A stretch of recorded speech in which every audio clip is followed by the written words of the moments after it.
যে আওয়ামী লীগ বাংলাদেশ বানিয়েছে, আমি মারা যাওয়া পর্যন্ত সেই আওয়ামী লীগকে আমি ছায়া দিয়ে যাব। শুনছি, এখনো শুনি দুই চারজন নাকি ভয় পায়। ভয় পাইলে তো তাকে কিছু করার নাই, ভয় ছাড়া দরকার। ভয় পেলে পাকিস্তান থেকে বাংলাদেশ হতো না।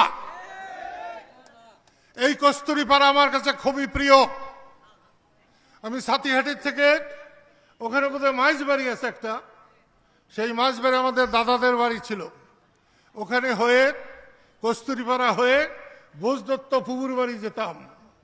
আমার সবচেয়ে গরিব ফুবু আর সবচেয়ে বেশি আদর পেতাম সেখানে।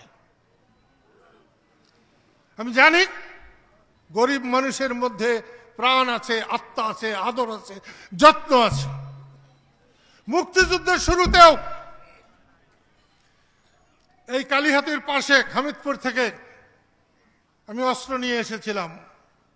যে এলএমজি পাকিস্তানের মেরুদণ্ড ভেঙে দিয়েছিল, সেই এলএমজি এইখানে এসে পরিষ্কার করে, এইখানকার কেরোসিন তেল দিয়ে পরিষ্কার করে তারপরে পাকিস্তানিদের বিরুদ্ধে রুখে দাঁড়িয়েছিলাম, পাকিস্তানিদের এলএমজি নিয়ে।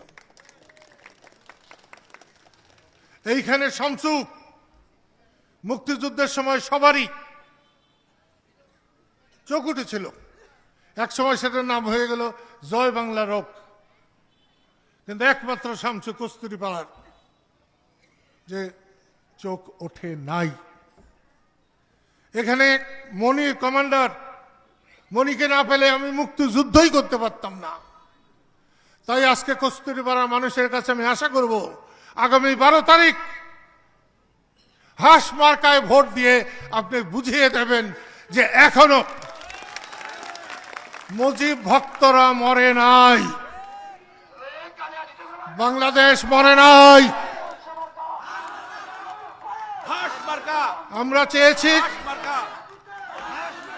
আমরা চেয়েছি অন্ততপক্ষে একজন মানুষ সংসদে যে বলুক, জয় বাংলা,